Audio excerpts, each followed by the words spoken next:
नमस्कार बच्चों, स्वागत है आप सभी का मुद्गल मैम की कक्षा में। आइए आज हम हिंदी साहित्य विषय के प्रश्न पत्र पर चर्चा कर लेते हैं आपके साथ, क्योंकि अभी वही आपका शेष रह गया है जो कि आने वाली 1 तारीख को होने वाला है। तो सबसे पहले हम देखते हैं कि उसका पाठ्यक्रम क्या है। वैसे तो आपको पता ही होगा, पाठ्यक्रम तो शुरू में ही बता दिया जाता है, लेकिन फिर भी एक बार पुनरावृत्ति कर लेते हैं। तो आपकी 3 पुस्तकें हैं। पहली है अंतरा, दूसरी पुस्तक का नाम है अंतराल और तीसरी है अभिव्यक्ति और माध्यम। उसके अलावा काव्यांग में से आपके प्रश्न आते हैं। तो देखिए, अंतरा पुस्तक जो है उसमें से आपके 28 अंकों के प्रश्न आने वाले हैं। इसी प्रकार अंतराल पुस्तक जो है वो 16 अंकों की है और अभिव्यक्ति और माध्यम के लिए 10 अंक निर्धारित किए गए हैं। उसके अलावा काव्यांग परिचय है आपका 8 अंकों का, जिसमें काव्य गुण, काव्य दोष, छंद और अलंकार। और इसके बाद निबंध लेखन आता है 6 अंकों का और 2 आपके अपठित आते हैं, एक गद्यांश और एक पद्यांश। दोनों के लिए अलग अलग 6-6 अंक, यानी कि कुल 12 अंक अपठित के लिए निर्धारित किए गए हैं। तो ये तो था आपका पाठ्यक्रम। अब आइए देखते हैं कि प्रश्न पत्र जो है वो आपका किस प्रारूप में होगा, उसका पैटर्न क्या होगा। तो बच्चों, प्रश्न पत्र के 4 भाग दिए हुए होंगे आपके। 4 खंडों में प्रश्न पत्र आएगा। खंड अ, खंड ब, खंड स और खंड द। सबसे पहला जो है खंड अ। खंड अ में कुल 4 प्रश्न होंगे, जिनमें से पहले 12 प्रश्न जो हैं वो होंगे आपके बहुविकल्पी या बहुचयनात्मक प्रश्न। अर्थात प्रत्येक प्रश्न में 4 विकल्प दिए होंगे, जिनमें से आपको एक सही विकल्प चुनना है। प्रत्येक प्रश्न का अंक भार होगा 1, अर्थात 12 अंकों के 12 प्रश्न। उसके बाद जो दूसरा प्रश्न होगा उसमें कुल 6 प्रश्न आएंगे, जो कि रिक्त स्थान में होंगे। उस रिक्त स्थान में आपके 1 और 1 2 प्रश्न तो आएंगे, एक काव्य गुण का और दूसरा काव्य दोष का। उसके अलावा 2 प्रश्न अलंकारों के होंगे और 2 प्रश्न होंगे छंद के। इस तरह से कुल 6 प्रश्न होंगे। उसके बाद तीसरा प्रश्न आपका होगा अपठित गद्यांश और चौथा प्रश्न होगा अपठित पद्यांश। दोनों में ही 6-6 प्रश्न आपसे पूछे जाएंगे, 1-1 नंबर के, और ये सारे प्रश्न बहुविकल्पी होंगे। कुल 12 अंक। तो ये हो गए आपके 12 और 12 24 और 6 30। 30 अंक जो हैं बहुविकल्पी और रिक्त स्थान वाले प्रश्नों के हैं, और जिनमें आप आराम से स्कोर कर सकते हैं। 30 में से 30 अंक आप ला सकते हैं बहुत ही आराम से। ठीक है। पहले जो 12 प्रश्न होंगे उनके लिए आपको पुस्तकें पढ़नी पड़ेंगी। आपकी पुस्तकों में से ही वो प्रश्न पूछे जाएंगे। 4 प्रश्न अभिव्यक्ति और माध्यम में से, कविता, नाटक और कहानी में से 1-1 प्रश्न उसमें से भी पूछा जाएगा। और शेष जो प्रश्न होंगे वो आपके अंतरा पुस्तक के होंगे और अंतराल पुस्तक। तो इस तरह से केवल आपको ये 12 प्रश्न स्कोर करने के लिए करना क्या है, आपकी पाठ्य पुस्तक में जो चैप्टर्स आपके आ रहे हैं, जो पाठ आ रहे हैं, उन पाठों को एक बार बहुत ध्यान से पढ़ लेना है। क्योंकि जो बहुविकल्पी प्रश्न हैं वो बीच में से पूछे जाते हैं, पाठ के बीच में से। आप पाठ के पीछे के प्रश्नों को रटते रहते हैं, पासबुक में से प्रश्नों के उत्तर रटते रहते हैं, लेकिन पेपर आ जाता है बीच में से और आप वहीं पर मात खा जाते हैं। इसके लिए मैं आपको एक बार फिर कह रही हूँ कि आप अभी बहुत समय है, 5-6 दिन का समय आपके पास है। आप आराम से हर पाठ को एक बार पढ़ सकते हैं तसल्लीपूर्वक, क्योंकि बीच में से प्रश्न पूछे जाएंगे और आप तभी स्कोर कर पाएंगे जब पाठ आपका पढ़ा हुआ होगा। इसके बाद आता है खंड ब।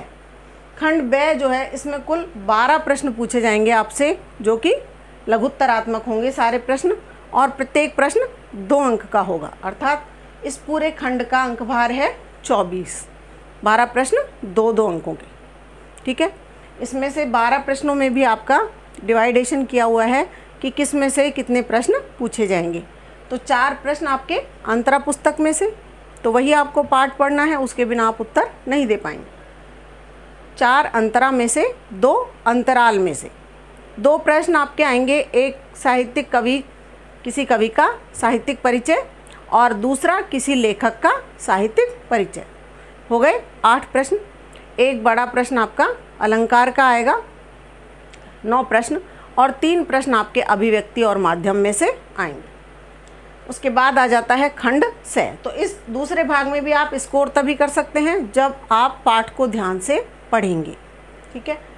खंड से में कुल 3 प्रश्न ही आपसे पूछे जाते हैं, जिनका क्या वर्गीकरण है। पहले 2 प्रश्न जो हैं वो अंतरा पुस्तक में से पूछे जाएंगे, एक गद्य भाग में से और दूसरा पद्य भाग में से। दोनों ही प्रश्न 3-3 अंकों के होंगे। तीसरा जो प्रश्न है वो अंतराल पुस्तक में से पूछा जाएगा, जिसका अंक भार होगा 4। इस तरह से 3 और 3 6 और 4 10, कुल 10 अंक इस खंड के लिए निर्धारित किए गए हैं।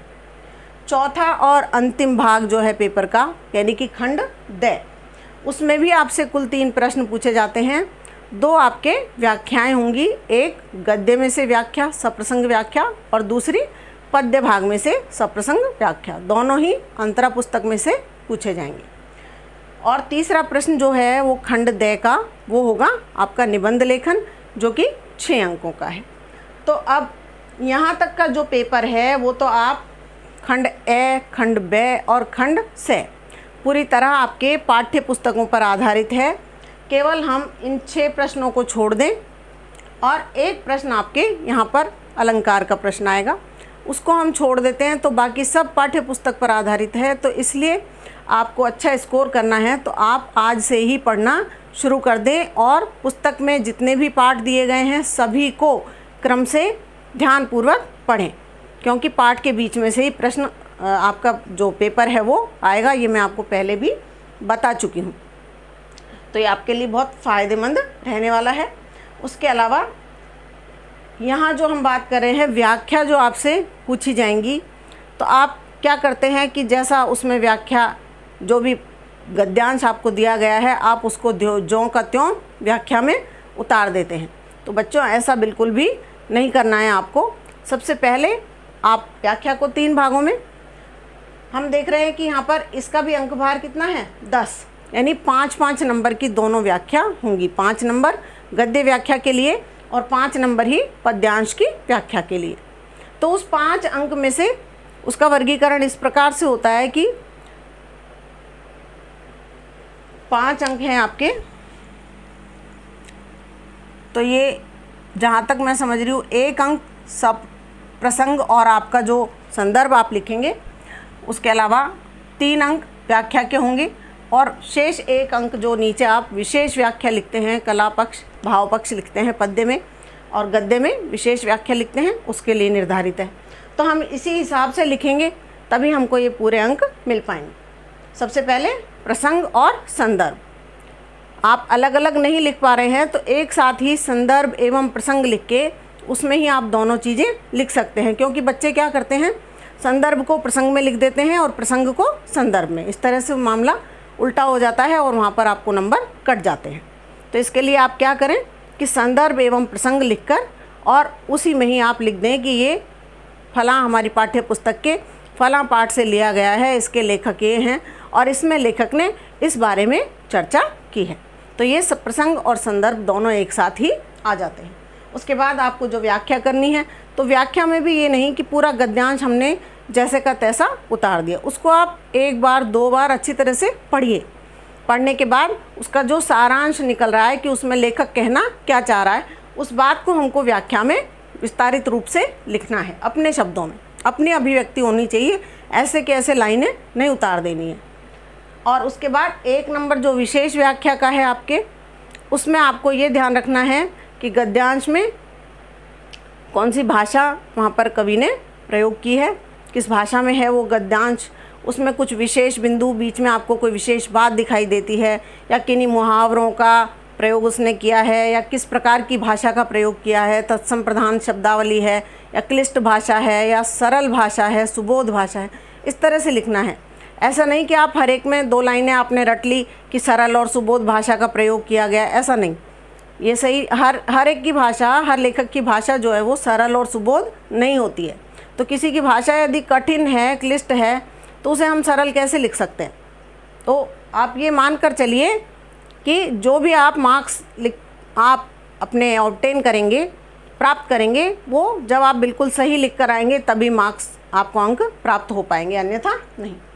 दूसरा पद्यांश की व्याख्या। पद्यांश की व्याख्या में भी हमको इसी प्रकार 3 हिस्सों में तोड़कर व्याख्या करनी है। सबसे पहले संदर्भ एवं प्रसंग कि किस पाठ में से लिया गया है, कौन सी पुस्तक के किस पाठ में से, और उसके लेखक कौन है, और लेखक ने उसमें कवि ने किस बात पर चर्चा की है, किस प्रकार का वर्णन किया है। ठीक है, उसके बाद व्याख्या कर देंगे आप। व्याख्या में उसका भावार्थ और सरलार्थ कि कवि क्या भाव क्या है कवि के, और उसकी सरल भाषा में क्या व्याख्या आप कर सकते हैं। और नीचे विशेष व्याख्या, जहाँ अपन उसको पद्यांश में कला पक्ष कह देते हैं, तो वहाँ पर हमें उसका कि कौन सी भाषा में वो पद्य है, कविता जो है वो किस भाषा में है, हिंदी खड़ी बोली हिंदी भाषा में है या ब्रज भाषा की कविता है, अवधी भाषा की है, राजस्थानी मिश्रित है, तो इस तरह से हमको उसकी भाषा लिखनी है। दूसरा, यदि तत्सम प्रधान शब्दावली है तो तत्सम प्रधान शब्दावली लिखनी है, खड़ी बोली हिंदी है तो खड़ी बोली हिंदी है, और कवि ने उसमें कौन कौन से अलंकार प्रयोग किए हैं, कौन से रस की कविता है, उसमें कोई छंद है तो आपको समझ में आ रहा है तो उस छंद का नाम आप अवश्य लिखिए। और एक बात और मैं कहना चाहूँगी कि आप लोग अलंकार जब आप कविता में लिखते हैं ढूंढ के विशेष व्याख्या में और कला पक्ष में, तो आप उसमें सीधा ही लिख देते हैं कि कवि ने इसमें अनुप्रास, रूपक, उत्प्रेक्षा अलंकारों का प्रयोग किया है। इस प्रकार आपको नहीं लिखना है। आपको लिखना है कि जिस वाक्यांश में, जहाँ पर मान लीजिए तरनी तनुजा में अनुप्रास का प्रयोग है, तो आपको वो शब्द लिखकर और फिर लिखना है कि तरनी तनुजा में अनुप्रास अलंकार का प्रयोग किया गया है। तो इस प्रकार जो भी अलंकार हो, जिन शब्दों में वो अलंकार वहाँ पर है, उन शब्दों को साथ में लिखकर इन्वर्टेड कॉमाज में, और फिर आप उस अलंकार का नाम लिखेंगे, तो आपको निश्चित रूप से पूरे में से पूरे अंक वहाँ पर प्राप्त होंगे। और अंत में आ जाता है आपका निबंध। तो निबंध वही बात है कि निबंध भी हमें उसके भी पॉइंट्स बनाकर हमको लिखना है। जिस भी विषय पर निबंध आता है, हमें सबसे पहले उसकी प्रस्तावना लिखनी है। मान लीजिए कोरोना पर निबंध आता है, या नारी सशक्तिकरण पर निबंध आता है, या महंगाई का बढ़ता बोझ, इस विषय पर निबंध आता है। जो मुख्य हम देखते हैं कि ज्वलंत जो मुद्दे हैं उन्हीं पर ही निबंध ज़्यादातर आते हैं। जल संरक्षण, जल संसाधन, इन पर भी निबंध बहुत आता है, क्योंकि ये वर्तमान की ज्वलंत समस्याएं हैं सारी।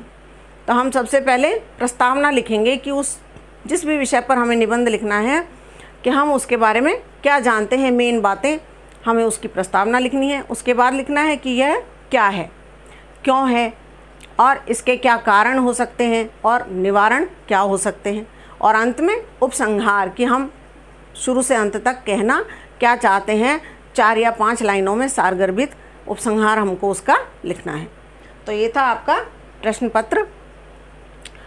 आशा करती हूँ कि आप सब अपने प्रश्न पत्र को लेकर आज से ही जागरूक हो जाएंगे और तैयारी शुरू कर देंगे। पाठ्य पुस्तकें अवश्य पढ़ेंगे, प्रत्येक पाठ को कम से कम एक बार पढ़ने का प्रयास जरूर करेंगे। और आज के लिए आपको होली पर्व की बहुत बहुत शुभकामनाएं। आने वाले प्रश्न पत्र के लिए भी आपको बहुत बहुत शुभकामनाएं। आप खूब अच्छे से तैयारी करें और अच्छे से अच्छे अंक लेकर उत्तीर्ण हों, ऐसी मेरी आपको शुभकामनाएं हैं। धन्यवाद।